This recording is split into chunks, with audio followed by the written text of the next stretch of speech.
yo.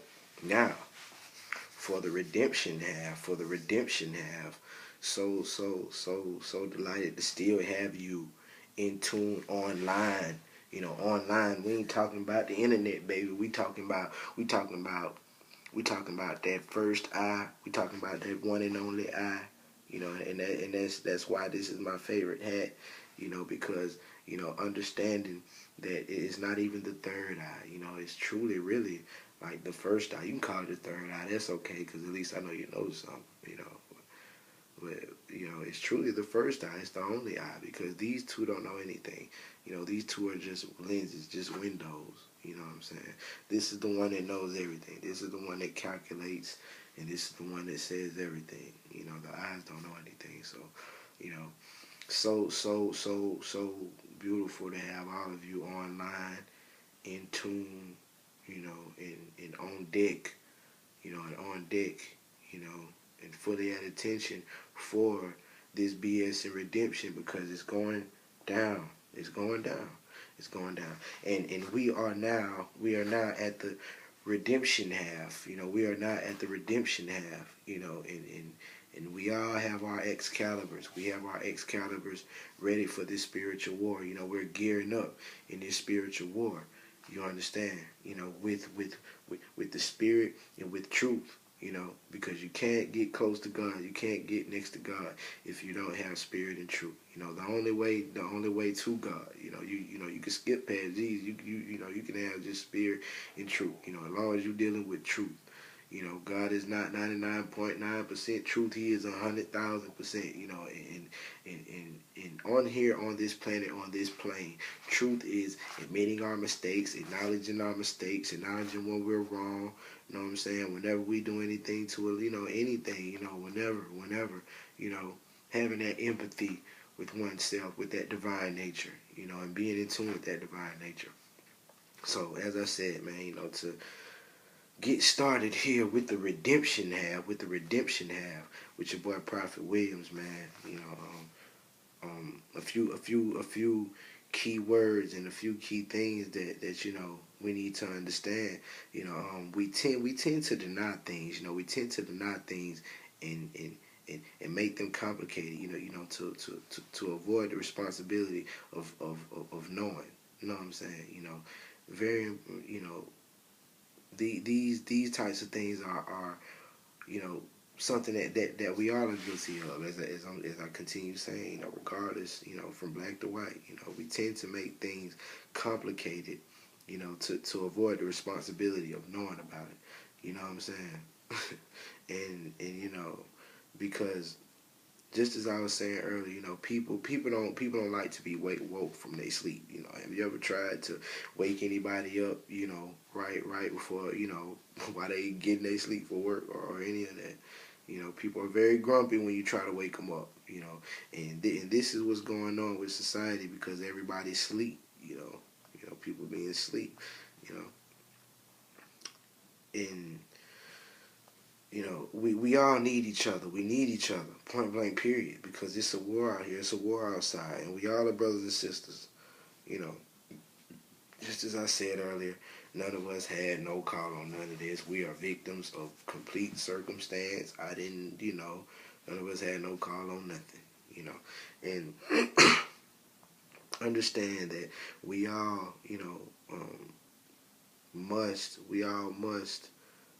come to grips with, true information, current events, and, ancient history, or true history, good or bad, point blank, period. From our ancestors to our own lives. We have to deal with we have to be honest with the good and the bad. We're truly gonna grow. So, now that I laid that precedent, a scepter. What is a scepter? What is a scepter? A scepter is a staff borne by a sovereign as an emblem of authority. And in the Bible it says the scepter shall never depart from Judah. Judah being, the land of Ethiopia, Cush, these type of connections. What is a scepter?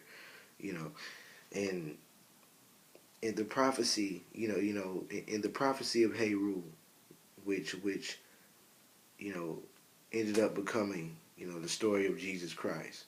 The prophecy of Heru, the ancient African story, the ancient African prophecy. You know, this is why we all are still here. You know, regardless of race, it doesn't matter. This is why we all are still here, loving the Bible is because of Jesus, right? You know what I'm saying? And just as I said earlier, you must understand the simple fact. It's nothing to, nothing to discuss, but it's a straight up fact that the story of Jesus, the story of Heru, is an African black prophecy.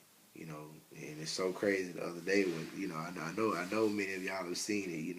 Where the people was on Fox, where the white folk was on Fox talking about Santa. Jesus and Santa. Santa it's a verifiable fact that they're white. You know what I'm saying? It was just so crazy and ignorant to hear somebody say Santa is a verifiable fact, like a historical fact. That was so funny to me. That was and I really got a kick out of that. But to understand, especially in this book, not just with this book, but in churches, they paint this picture as if, we have a God that's too high. We have a Christ that, that we aren't worthy of. And, we have a Christ that, is nothing like us and things like this, and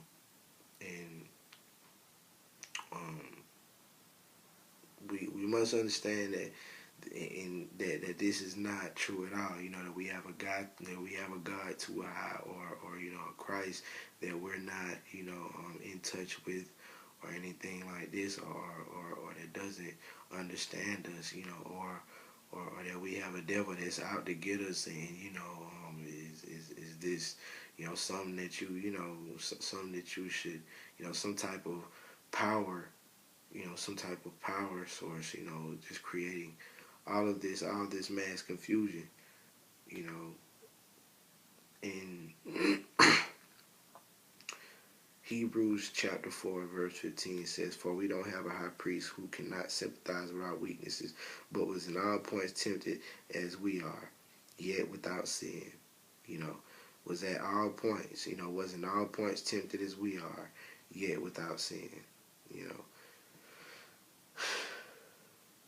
know, we have someone who can sympathize with all our weaknesses, but in all points tempted as we are. Was in all points tempted as we are. Very few people know that. Needing to understand that, that's another thing about the Bible, that this is the book that we got in slavery. So ultimately, for us to still be carrying it around today means that we still haven't really got out of that slave mind state. That's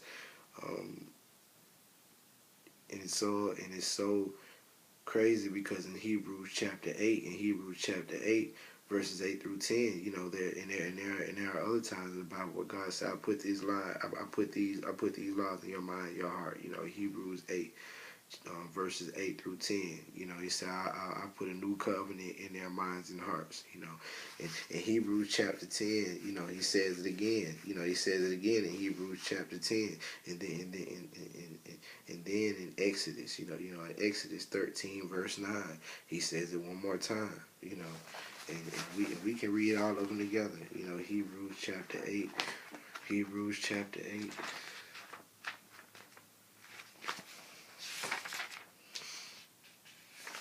I wrote this law in your mind, your heart.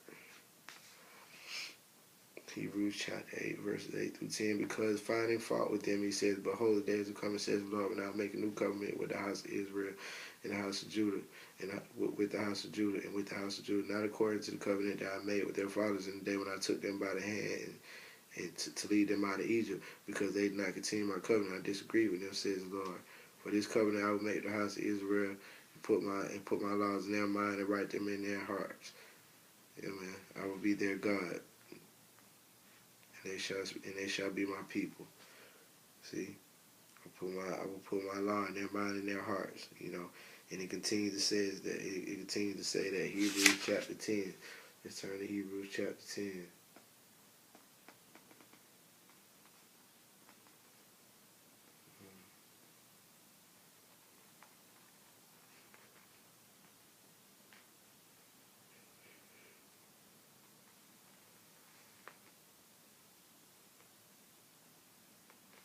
Mm. Hebrews chapter 10.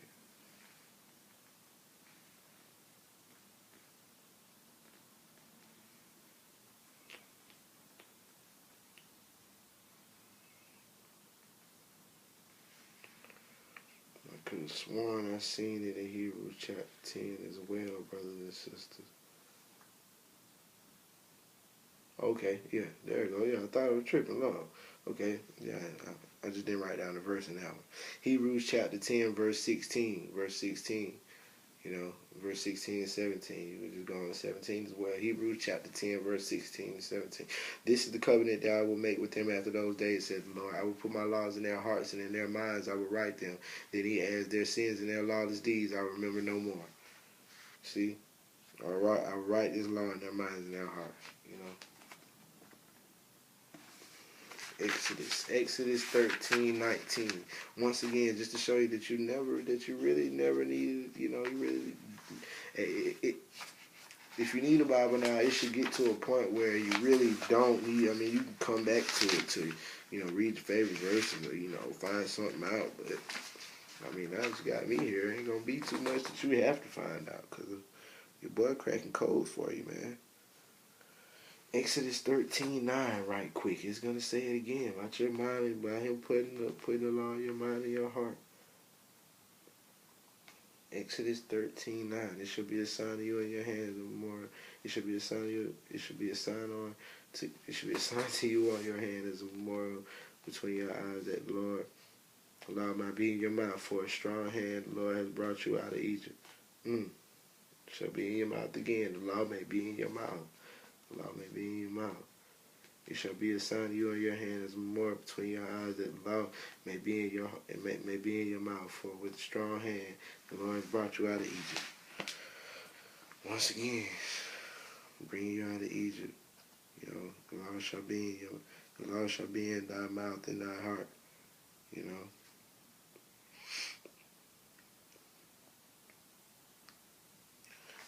And how I was saying earlier, you know, the scepter shall never depart from Judah. You know, that's Genesis 49:10. Genesis 49:10.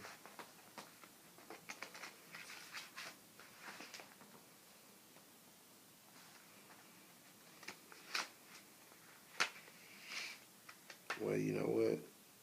We're just gonna say the scepter and the rest is redemption for the next one. All right.